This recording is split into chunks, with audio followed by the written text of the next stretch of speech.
Hello, everybody. Welcome to my April wrap up. We freaking did it, man. We freaking did it, man. Is it May 7th when I'm filming this? Well, yes. Okay, what do you expect me to do? What do you literally expect me to do? I'm a college student, working part time, living it up, trying to be the coolest person in the entire world. Okay, I can't get these monthly wrap ups out by the first of the next month. The first of the month. Okay, I just can't do it. Maybe in the summertime I will, but I just can't do it right now. All right. So for the month of April, I read 9 books in April, which is actually really surprising because this month was not a good reading month. The first one I read this month is Divine Rivals by Rebecca Ross. This is a young adult fantasy novel about these two characters, and they basically have a magic typewriter that they can type letters to each other and send them through this like closet door to this other person. And one of the individuals does not know who the other individual is, but the other individual knows from the get-go who the other one was. Divine Rivals, young adult fantasy, but also romance. It is a little bit dark academia because they're in like a workplace trying to like battle it out for some of it, but then they're at a different place for the other half of the novel. I gave this book a 4 stars. I really liked it. Duh. I was listening to it, so there were certain parts that I kind of like tuned out and I just kind of like stopped paying attention. But I really enjoyed it, and I thought if you want to get into fantasy, I would highly recommend this book as like a good like kickstart into fantasy because it's super easy to follow. The magic system is really easy. It was kind of like jarring though because it was like the setting was very much 1800s, but they were using typewriters, but there was also magic. The one issue I did have with this novel is that there was this like magical war going on and we did not learn anything about it. We talked about these gods and goddesses very briefly and I did not understand what was going on, and I was trying to follow it. I just could not get there, unfortunately, and it kind of lost me. But the romance ate. The romance in this book ate. The male main character, I loved him. The female main character, she was okay. Like, she was fine. But the male main character ate. He did his thing. I was obsessed. I want to read the second one. I'm nervous, though, for the second one because I've heard the second one is not as good as the first one. But that could just be another person's opinion and not my opinion.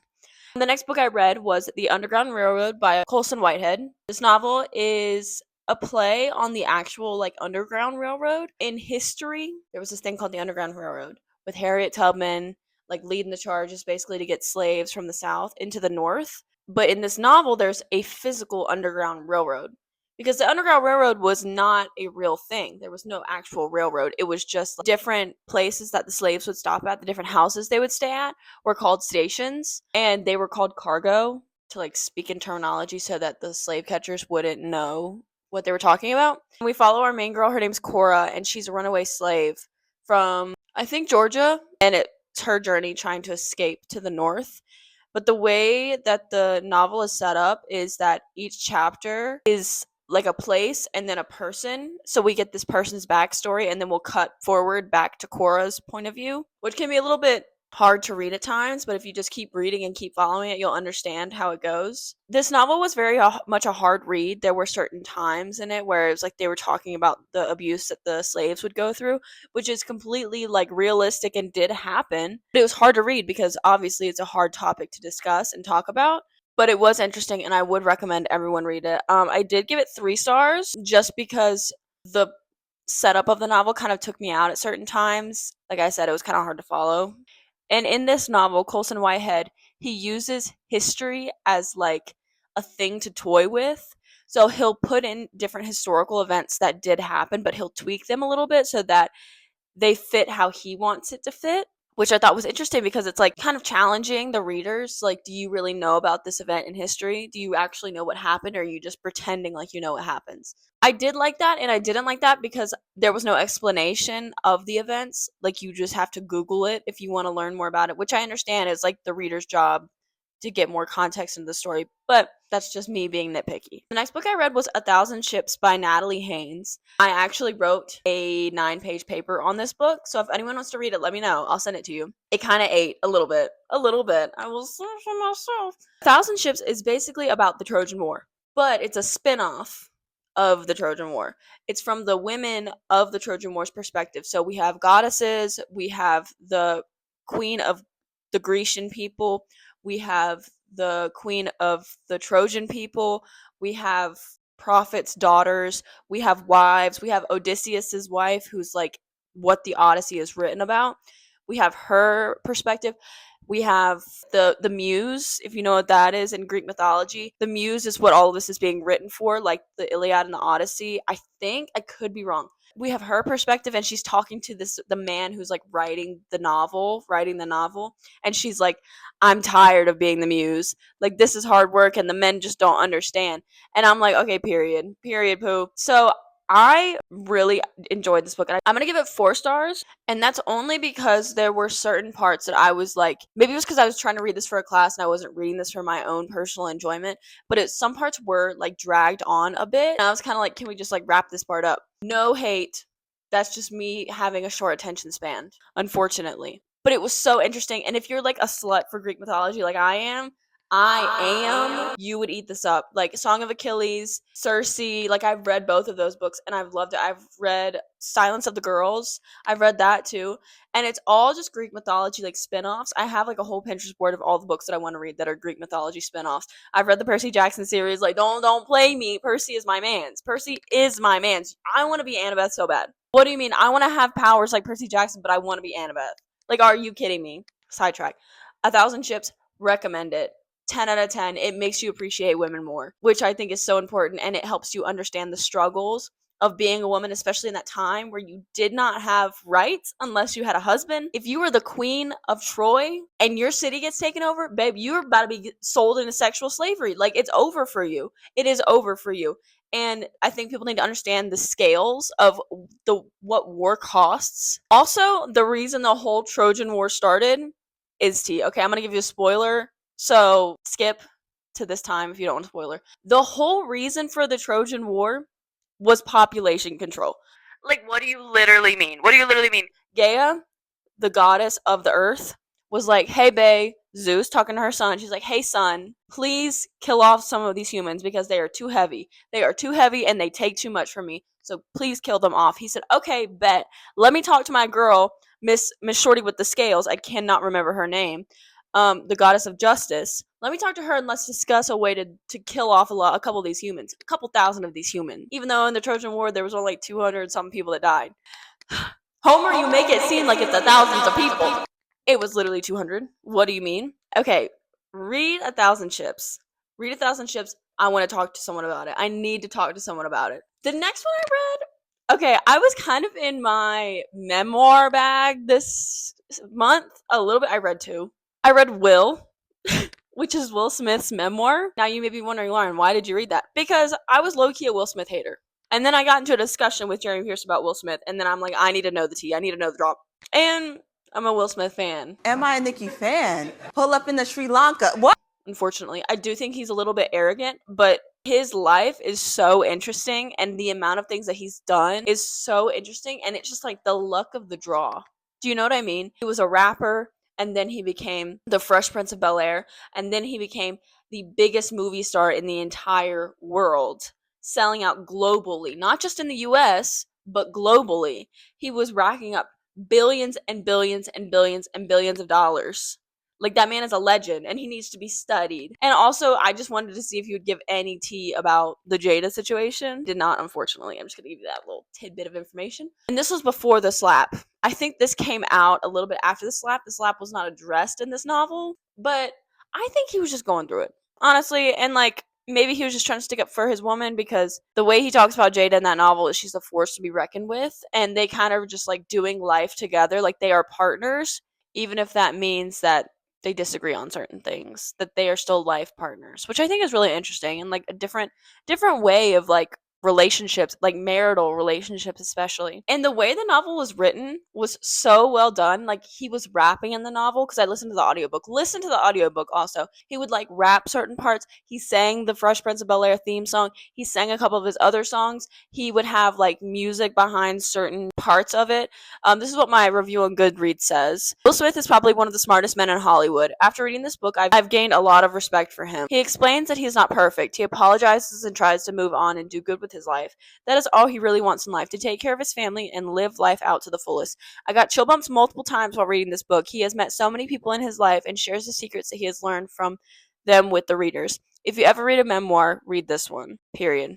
Stand on that. Stand on that. The amount of people he's met and like talked about in the novel was fascinating, interesting as hell. So please read that. The next book I read was Night Crawling by Layla Motley. This novel is based on a true event a couple years ago. I think it was in 2016 in Oakland, California. Apparently the police force there was a sex trafficking ring being run through the Oakland police force, and this novel is kind of based on one of the girls that were in this sex trafficking ring. She would testify against them in court. I've not done research on the actual event. This is just what I know. But in the novel, the way it was written, we follow our main character, whose name is Kiara. It definitely deals with very heavy topics, so look up trigger warnings before reading this book. Please, like, dear God, please look up trigger warnings, because I don't really have an issue with trigger warnings. It was just really graphic in certain areas, especially with like the sexual assault scenes, because there are scenes of that in this novel. So look that up just before you get into this. But it was very powerful. Hearing her story talking about prostitution, and that prostitution for a lot of women and men is not a choice. It's forced upon you. You either eat and be a prostitute, or you don't and you die. It's like one or the other. There's no in between. I understand our age of like OnlyFans and like going to different like strip clubs, there's protection there. But with her prostitution, how she did it, there was no protection. She was on the street with these random men. And then she gets wrapped up with the Oakland police force. And how they treat her and how they talk to her, the relationships are so interesting. And it baffles me that men can talk to women like that, and not just be like in it for the sexual tension, but be in it because they need that to feel good about themselves. They need to degrade women to feel good about themselves because they are so insecure. I'm going to get off my tangent. I gave this book 3 stars just because the girl who wrote this, Layla Motley, she was the poet laureate of California, I think, or the junior poet laureate of California. It was like the poet of the state, basically, I think. Don't quote me on that. So she was a poet, and this was her debut novel. So certain prose within the novel are very like poetic, and you can like see it. I didn't really notice it until it was pointed out to me in class.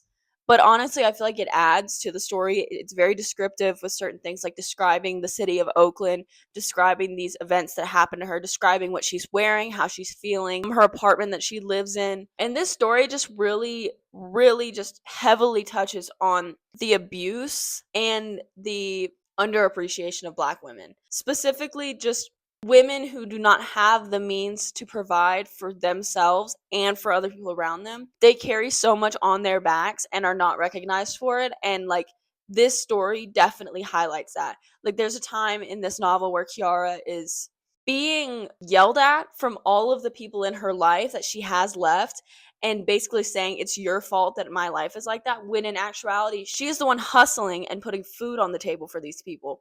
She is the one providing. She is the one out there on the streets risking her life so that these people can eat, and they're not grateful for it. They're saying it's your fault that we're in this situation, which is completely ridiculous.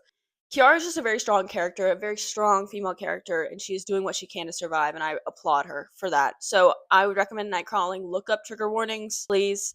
Then I read Daughter of No Worlds by Carissa Broadbent.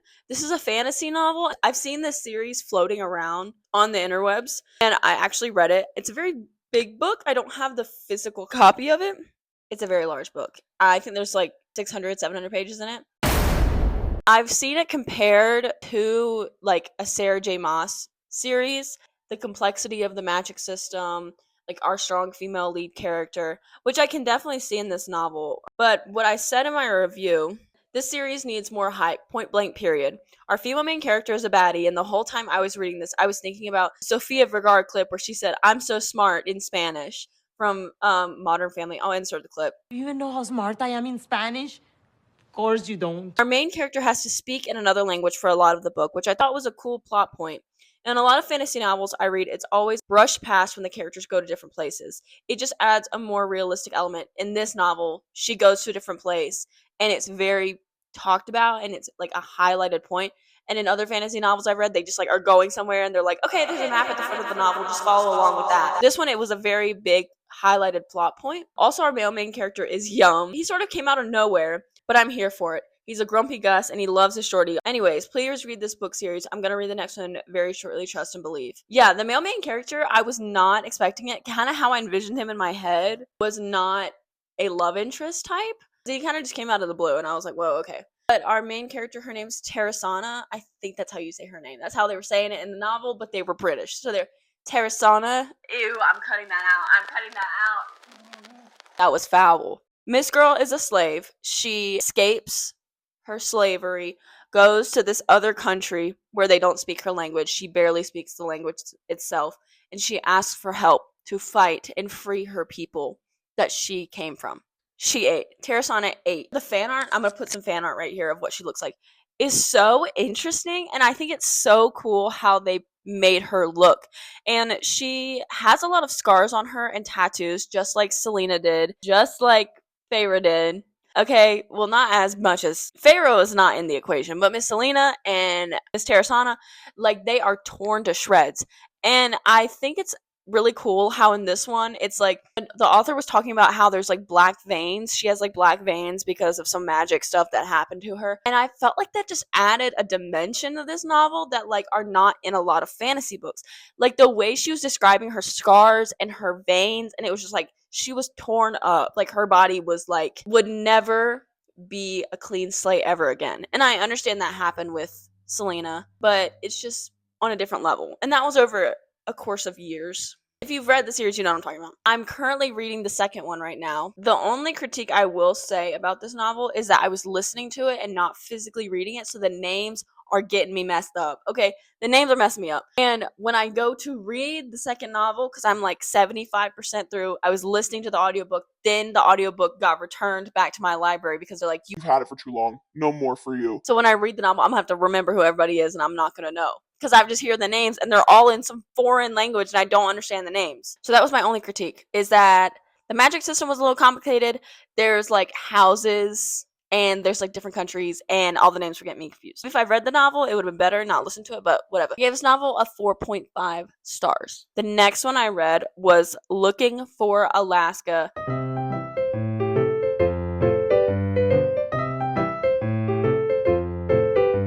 So I'm going to read you what I wrote for my review. Let me know what y'all think. Miles Halter is in search for what poet Francois Rabelais calls the Great Perhaps. He leaves his home in Florida to attend a boarding school in Birmingham, Alabama. Culver Creek Preparatory School has a lot of things to offer Miles, including an onslaught of charming friends and a spirited young girl named Alaska Young. She is unlike anyone he has ever met before. Alaska and her friends take Miles under their wing and give him the full Culver Creek experience. He builds strong bonds of friendship that help him learn and discover more about himself than he ever has. When an unexpected tragedy befalls Culver Creek at the end of the year, Miles and his new friends go on a hunt to figure out what really happened. They are simultaneously trying to survive the grief this tragedy has bestowed upon them. This coming-of-age novel will quickly make readers fall in love with these characters. The bonds that they have are palpable. You can feel as if you were part of the group. The adventure they partake in is just as wild and obscene as they are. There are heavy themes of grief, depression, and suicide throughout the novel, but the story will teach the reader the incredible impact one's life can have on another. The novel is split into two parts, a before and an after. The before tells Miles and his friends' adventures they go on during the school, but the after tells the same characters after the tragic accident has occurred. It tells how they find peace within all the heartache. The only thing that can really make them feel better is each other. And during a time of grief, having loved ones near is the most important thing to anyone. Thank you. Yeah, I love the story. I loved Alaska. I thought it was very fun, easy to read, super digestible. I did not like how he talked about her body. I did not like it at all. I also read One Dark Window by Rachel Gillig. This novel, OMG, OM goodness. I'll read you my review because I'm not going to explain it. You don't understand. I need to read the second book right now or I'm going to have a freak out. Please, I'm serious. For the sake of my mental health, let me borrow someone's copy. Yeah, so the reason this book is 5 stars. Plot was cool. It took me a little bit in the beginning to understand the world building, but once I got it, I got it. The end was crazy though. I fear I may be an Elm lover. Elm is one of the characters in the novel. One Dark Window is a novel about this girl, about Miss Girl, actually, Elspeth. In their society, they have these 12 playing cards, and they all have different types of magic. You know what I'm saying? And then she kind of gets involved with like the king who wants to wipe out all of these people that are infected by this mist. And so she kind of goes undercover. But then we find out who actually is infected, and it's kind of tea, it's kind of period. And please read this novel. I literally, when I finished it, I was like, I needed to read the second book, and I'm almost done with it. Stay up to date for next month. One Dark Window, Motherfucking read that book. It's so good. So good. Such a good fantasy novel. I gave that book 5 stars. Okay, I'm gonna wrap it up because I got like 2 left. The next novel I read. Oh, I didn't talk about The End of Looking for Alaska. I enjoyed it. I liked Alaska. Miles was a creep. Okay, he was a creep. He was talking about Alaska's body. He was staring at her boobs for too long. Babe, you've seen boobs before. Okay, I know you have. Okay, you don't need to talk about Alaska's boobs. You don't need to talk about the fact that there's 4 different layers of clothing between your privates and hers. Okay, you don't need to talk about that. Okay? You literally don't need to talk about it. So, wrap it up. Let's stop thinking with the wrong head and let's get it together. Okay. And then that's my piece on Looking for Alaska. The next one I read was Becky Lynch, The Man, Not Your Average Girl. Becky Lynch is a WWE superstar. Okay, she trailblazer for the women's division in WWE. She was the first women's Raw champion. She was the first tag team champions. She just has this really big legacy of like how she was fighting with Charlotte Flair, who's Ric Flair's daughter, fighting with Ronda Rousey, who was in MMA. And she tells the story of like where she came from in Ireland all the way to where she is now with meeting Seth Rollins and marrying them and then having a kid. And oh my god, I love it so much. I also love Seth Rollins. So I love WWE. Okay, I do. So of course I'm gonna read the book. Okay, of course I am. Because like what else am I gonna do? Reading and WWE? Sign me up. You know what I'm saying? I was also not a big like Becky Lynch fan just because I was like, she is not a great wrestler. She can fall. She can make falls look really believable, and she's great on the mic. I don't like myself. But of course I had to do a deep dive. But she really talks about how she's just a very insecure person and that she knew she was not physically up to par. So she had to work extra hard to be able to sell things or to be able to do certain moves just because she just wasn't born athletic. She had to work for it, which I thought was a really awesome and amazing story. I also really like this about her. She had romances with men, but it was not leading her life. Like she would break up with them if she wanted to continue her career, which I thought was really awesome and really powerful and impactful. And her romance with Seth Rollins, I was giggling because what do you mean Seth Rollins is fine? Seth Rollins is a fine young gentleman, and I need him. Sorry, Jeremy. But I'm gonna insert some footage of Mr. Seth Rollins, and y'all can tell me if he's fine or not.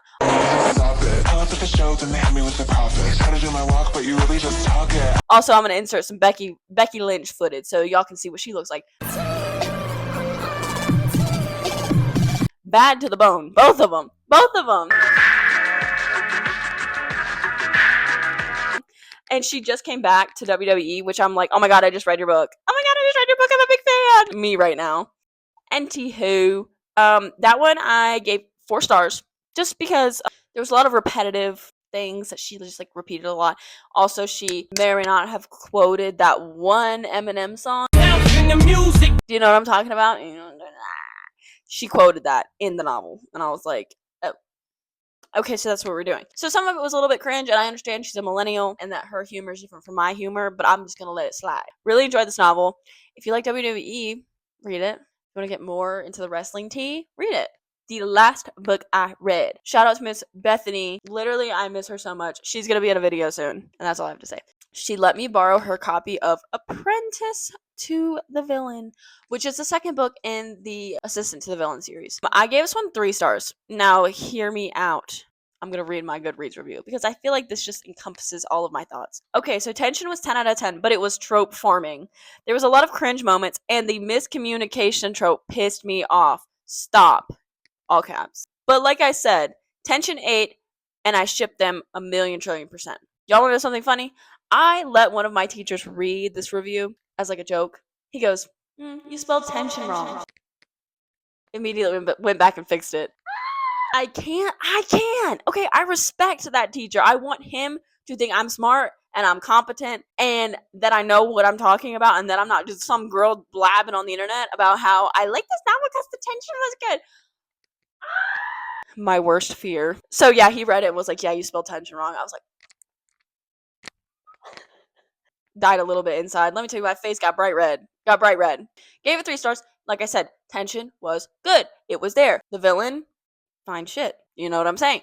He was good with Miss Evie. But the miscommunication, it was dragging on and on and on and on and on and on and on. And I'm like, oh my God, just talk it out. Talk it out. If y'all have ever read the Fearless series by Lauren Roberts, if you've read that and you understand the miscommunication trope and how they keep, I want to be with you, but I don't want to be with you. It's like that level of annoyance. So I'm like, y'all just need to like open your mouths and chat. Okay, just chat. And those are all the books I read. So I actually did read 10 books and I lied to you guys. Let me know if you guys read any of these books. New video, hopefully soon. I might do a 24-hour readathon. I don't know. Because I have a plan. I have so many books that I want to read. Like, it's not even funny. I'm so happy school's over. Y'all don't even understand I'm so happy it's over. Also, more videos. Okay, I'm actually going to do my freaking best to post 1 video a week. Maybe 2, if y'all are good. If y'all are good and reposting my YouTube videos and trying to get me up, okay, I'll give y'all 2.